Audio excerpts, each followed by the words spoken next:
दोस्तों, गौतम बुद्ध की शिक्षा हर किसी के जीवन को नई दिशा दे सकती है। अगर आप भी इसे मानते हैं तो कमेंट्स में नमो बुद्धाय लिखना मत भूलिएगा और साथ ही चैनल सब्सक्राइब अवश्य करें। एक समय की बात है, नगर में एक व्यापारी रहता था। अपने और अपने परिवार के भरण पोषण के लिए वह नमक का व्यापार करता था। उसके परिवार में पत्नी और 2 पुत्र थे। व्यापारी के दोनों पुत्रों का स्वभाव बिल्कुल अलग था। जहां एक और बड़ा पुत्र बहुत ही संकोची और शर्मीले स्वभाव का था, उसे किसी से बात करने में भी शर्माता था। वही उसका छोटा पुत्र बहिर्मुखी स्वभाव वाला व्यक्ति था। वह किसी से भी अपनी बात कहने में कभी संकोच नहीं रखता था। लोग अक्सर बड़े पुत्र को भोला और बेवकूफ समझते थे। कई बार लोग उसके भोलेपन का फायदा भी उठा लेते थे और वह पलटकर कभी किसी को कुछ नहीं कहता था। व्यापारी अपने पुत्र के इस स्वभाव के कारण बहुत अधिक नाराज होता था। बातचीत ना कर पाने और शर्मीले स्वभाव के कारण व्यापारी ने कई बार अपने पुत्र की पिटाई भी कर दी थी। हालांकि इस वजह से उसके पुत्र का स्वभाव सुधरने के बजाय और भी खराब हो गया।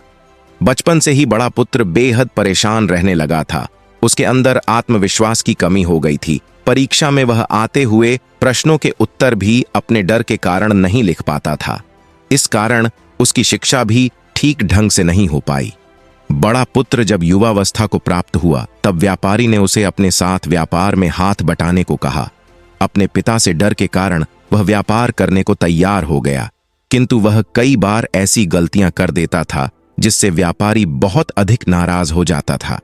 एक दिन व्यापारी किसी दूसरे काम के कारण शहर गया हुआ था। उस समय उसकी दुकान पर बड़ा पुत्र बैठा हुआ था। तभी कुछ लोग आए और उन्होंने बड़े पुत्र से कहा कि हमें तुम्हारे पिता ने भेजा है। उनका यह संदेश है कि इस समय दुकान में नमक की जितनी बोरियां रखी हुई हैं वह सब हमें दे दो। उन्होंने नमक की सभी बोरियों को शहर मंगवाया है। व्यापारी का पुत्र उनसे प्रश्न पूछने की हिम्मत जुटा ही रहा था कि वे दोनों आदमी दुकान के अंदर घुस गए और दुकान में जितनी भी नमक की बोरियां रखी थीं सबको तांगे में रखा और लेकर चले गए। व्यापारी के पुत्र ने उन्हें रोकने का प्रयास किया, किंतु संकोच और शर्मीलेपन के कारण वह उन्हें कुछ कह नहीं पाया। उसने मन ही मन सोचा कि यदि मैं इन्हें नमक ले जाने से रोकूं तो पिताजी मुझ पर नाराज होंगे। कुछ समय बाद जब व्यापारी शहर से वापस आया तो खाली दुकान देखकर उसने अपने पुत्र से प्रश्न किया कि नमक की बोरियां कहाँ गई? ये दुकान इतना खाली खाली क्यों है? तब बड़े पुत्र ने धीमे स्वर में कहा कि कुछ लोग दुकान पर आए थे और उन्होंने मुझसे कहा कि आपने नमक की बोरियों को शहर मंगवाया है और दुकान में से सारी बोरियों को निकाल कर लेकर चले गए। व्यापारी ने अपना सिर पीटने लगा। उसने अपने पुत्र को दुकान से धक्का देते हुए कहा कि तू मूर्ख का मूर्ख ही रह जाएगा। वे लोग तुझे बेवकूफ बनाकर सारा सामान ले गए। तुमने मेरा बहुत भारी नुकसान करवा दिया। यहां से दूर भाग जाओ और घर वापस मत आना। यदि तुम वापस आए तो मैं तुम्हें पीट पीट कर सीधा कर दूंगा। व्यापारी का बड़ा पुत्र इस बात से बेहद दुखी हुआ। एक बार फिर उसके शर्मीले स्वभाव के कारण उसके पिता उससे और अधिक नाराज हो गए। साथ ही व्यापार में भी इतना नुकसान हो गया। उस समय नगर के सभी लोग व्यापारी के पुत्र पर हंस रहे थे और उसका मजाक बना रहे थे। उसे बहुत अधिक शर्मिंदगी महसूस हो रही थी। यही वह समय था जब उसने सोच लिया कि अब उसके जीवन में कुछ भी ठीक नहीं हो सकता है। वह सदैव मूर्ख का मूर्ख ही रह जाएगा और इस समाज में रह रहे लोगों के साथ कदम से कदम मिलाकर कभी नहीं चल पाएगा। व्यापारी का पुत्र नगर से बाहर आ गया और एक नदी के किनारे बैठकर खूब रोया। गहरा पानी को देखकर उसके मन में विचार आया कि अब उसके जीवित रहने का कोई फायदा नहीं है। उसने सोच लिया कि आज वह इस नदी में डूबकर अपने आप को समाप्त कर लेगा। असफल जीवन जीने से अच्छा है कि वह स्वयं को समाप्त कर ले। उसने जैसे ही नदी में छलांग लगाई, एक बौद्ध भिक्षु ने उसे बचा लिया और नदी से बाहर निकाल कर ले आए। व्यापारी का पुत्र बौद्ध भिक्षु पर नाराज होने लगा और कहने लगा कि तुमने मुझे क्यों बचाया? मैं इस असफल जीवन को जीना नहीं चाहता। बौद्ध भिक्षु ने उसे समझाया कि जीवन एक ही बार मिला है और यदि तुम जीवित ही नहीं रहोगे तो असफलता को खत्म करके सफल कैसे बनोगे? तब व्यापारी के पुत्र ने कहा कि मेरे जीवन में बहुत अधिक समस्याएं हैं। यह सभी समस्याएं मेरे संकोची और शर्मीले स्वभाव के कारण हुई है। मैंने अपने पिता का नुकसान करवा दिया। मैं एक अच्छा पुत्र नहीं हूं। अपने स्वभाव के कारण मैं शिक्षा ग्रहण भी नहीं कर सका। यह सारा संसार मुझे मूर्ख समझता है। क्या किसी मूर्ख को इस संसार में जीने का अधिकार है? तब बौद्ध भिक्षु ने कहा कि तुम्हारे इस प्रश्न का उत्तर तो मेरे गुरु ही देंगे। चलो, मैं तुम्हें अपने गुरु से मिलवाता हूं। व्यापारी के पुत्र ने कहा कि वह किसी से बात नहीं करना चाहता। आज वह अपना जीवन समाप्त कर लेगा। किंतु बौद्ध भिक्षु के बार बार समझाने के बाद वह उनके साथ जाने और उनके गुरु से मिलने के लिए तैयार हो गया। बौद्ध भिक्षु व्यापारी के पुत्र को आश्रम की ओर लेकर गए। वहां पर व्यापारी के पुत्र ने देखा कि एक व्यक्ति पेड़ के नीचे ध्यान मग्न बैठे हुए हैं।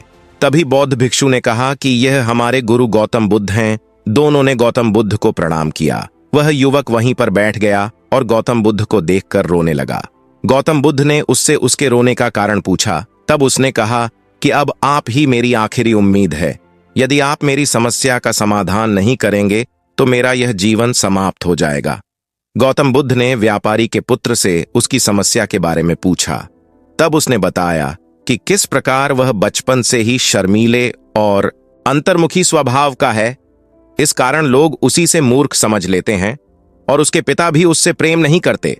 तब गौतम बुद्ध ने युवक को शांत कराते हुए कहा कि मेरे पास तुम्हारी समस्या का समाधान है। तुम्हारा जीवन बहुत ही आसान हो सकता है।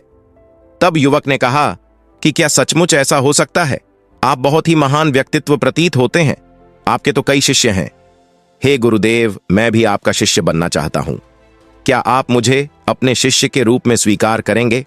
गौतम बुद्ध ने कहा कि हां, अवश्य। युवक ने कहा कि ठीक है गुरुदेव, अब मुझे वह उपाय बताइए जिससे कि मेरा जीवन बदल जाए। गौतम बुद्ध बोले, किंतु उससे पहले तुम्हें मेरे कुछ महत्वपूर्ण कार्य करने होंगे। यदि तुम मेरा यह कार्य करो तब मैं तुम्हें कुछ ऐसे उपाय बताऊंगा जिनके कारण तुम्हारे जीवन में सब कुछ ठीक हो जाएगा और तुम्हारे पिता भी तुमसे प्रसन्न रहेंगे।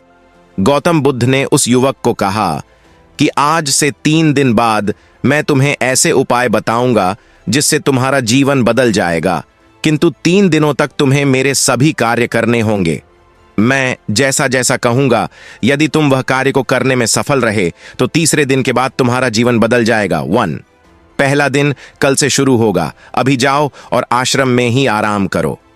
अगले दिन व्यापारी का पुत्र गौतम बुद्ध के पास पहुंचा और कहा कि हे गुरुदेव, मुझे पहले दिन का कार्य बताइए। तब गौतम बुद्ध ने कहा कि आज तुम्हें 10 अजनबी व्यक्तियों से बातचीत करनी है और उनका हाल जानना है। इसका लेखा जोखा शाम तक लेकर आना। व्यापारी के पुत्र को बड़ा ही संकोच महसूस हुआ, किंतु उसने गौतम बुद्ध को हां कह दिया। वह निकल पड़ा। 10 अजनबी लोगों से बातचीत करने शुरू में उसे बहुत अधिक संकोच हुआ। कई लोग तो डांट कर भगा देते थे। उसके सामने अपना जीवन बदलने का यही एक उपाय था। आखिरकार कोशिश करते हुए उसने 10 अजनबी लोगों के नाम और उनके व्यापार का लेखा जोखा प्राप्त कर लिया। शाम को जब वह गौतम बुद्ध के पास पहुंचा तो प्रसन्नता के साथ उसने गौतम बुद्ध को बताया कि आज का कार्य उसने सही ढंग से पूरा कर लिया है। कुछ लोग तो उसके मित्र भी बन गए हैं। 2, दूसरे दिन फिर वह युवक गौतम बुद्ध के पास पहुंचा। तब गौतम बुद्ध ने कहा कि आज का कार्य है, तुम आश्रम में रह रहे 10 शिष्यों को संबोधित करते हुए उन्हें जल के उपयोग के विषय में पढ़ाओ। गौतम बुद्ध की बात सुनकर व्यापारी का पुत्र हक्का बक्का रह गया। उसने कहा कि आप मुझसे किस प्रकार का कार्य करवा रहे हैं? मैं अपनी शिक्षा ठीक से पूरी नहीं कर पाया हूं। मैं यह कार्य नहीं कर पाऊंगा। तब गौतम बुद्ध ने कहा कि ठीक है, तब मैं तुम्हें उपाय भी नहीं बताऊंगा। व्यापारी के पुत्र ने प्रार्थना करते हुए कहा कि आप जानते हैं मेरी शिक्षा अधूरी है, फिर मैं किस प्रकार बालकों को शिक्षा दे सकता हूं? गौतम बुद्ध ने मुस्कुराते हुए कहा कि यहां सिर्फ मैं जानता हूं कि तुम्हारी शिक्षा अधूरी है, वे बालक नहीं जानते। तुम रोज अपने जीवन में जल का उपयोग करते हो। यही सब बातें जाकर उन बालकों को बतानी है। आखिरकार व्यापारी के पुत्र के पास कोई रास्ता नहीं बचा। हिम्मत जुटाकर वह उन बालकों के पास पहुंच गया। शुरू में तो उसके हाथ पैर कांप पर रहे थे, किंतु आखिरकार उसने जल की विशेषताओं के बारे में बताना प्रारंभ कर दिया। उसने बालकों को जल की 5 विशेषताएं बताइए और जल्दी से वहां से भाग आया। गौतम बुद्ध के पास आकर उसने कहा कि बहुत अधिक डर लग रहा था, किंतु मैंने बालकों को जल की 5 विशेषताएं बता दी हैं। गौतम बुद्ध ने कहा कि जाओ एक बार फिर कोशिश करके आओ। व्यापारी का पुत्र ने एक बार फिर हिम्मत जुटाई और बालकों को जल के विषय में पढ़ाना शुरू किया। इस बार व्यापारी के पुत्र को बिल्कुल डर नहीं लग रहा था। पूरे आत्मविश्वास के साथ बालकों को शिक्षा दी। तब गौतम बुद्ध ने युवक की प्रशंसा करते हुए कहा कि तुम अवश्य ही साहसी हो। गौतम बुद्ध से शाबाशी सुनकर वह युवक बहुत अधिक प्रसन्न हुआ। युवक तीसरे दिन जब गौतम बुद्ध के पास आया तो गौतम बुद्ध ने उससे कहा कि आज का कार्य तुम्हें थोड़ा अजीब लग सकता है, किंतु आज तुम्हें अपने पिता से मिलने जाना है। गौतम बुद्ध की यह बात सुनकर वह युवक बहुत अधिक डर गया। उसने कहा कि नहीं नहीं, मैं अपने पिता के सामने नहीं जाऊंगा।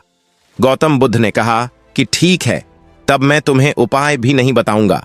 आखिरकार उस युवक को गौतम बुद्ध की बात माननी पड़ी। गौतम बुद्ध ने उसे समझाया कि अपने पिता के पास जाकर उनसे क्षमा मांगना और कहना कि तुम्हें एक और अवसर दे ताकि तुम स्वयं को बुद्धिमान साबित कर सको। उसे युवक ने बड़ी हिम्मत के साथ अपने पिता का सामना किया और उनसे क्षमा मांगी। आखिरकार व्यापारी ने अपने पुत्र को क्षमा कर दिया और उसे दूसरा अवसर देने के लिए तैयार हो गए।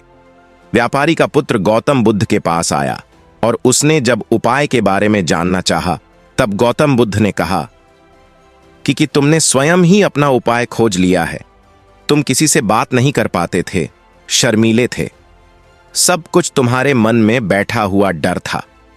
हम कितने आत्मविश्वास हैं, कितने शर्मीले हैं और हमारे अंदर कितना डर है, ये सिर्फ हमें पता होता है। बाहरी दुनिया में किसी को नहीं पता होता है। बाहरी दुनिया में हम स्वयं को जिस प्रकार का दिखाते हैं, लोग हमें इस प्रकार का समझते हैं। अगर तुम आत्मविश्वासी नहीं हो तो भी अनजान व्यक्तियों के सामने यदि आत्मविश्वास होने का अभिनय करो तो किसी को पता ही नहीं चलेगा कि तुम कौन हो। वह युवक समझ चुका था कि गौतम बुद्ध उसे क्या बताना चाह रहे हैं। गौतम बुद्ध को धन्यवाद किया और उनसे वादा किया कि वह जीवन में सफल होकर दिखाएगा। दोस्तों, ये वीडियो पसंद आई हो और आपके आसपास भी कोई ऐसा शर्मीला और संकोची स्वभाव का व्यक्ति है तो उसे यह वीडियो जरूर शेयर करें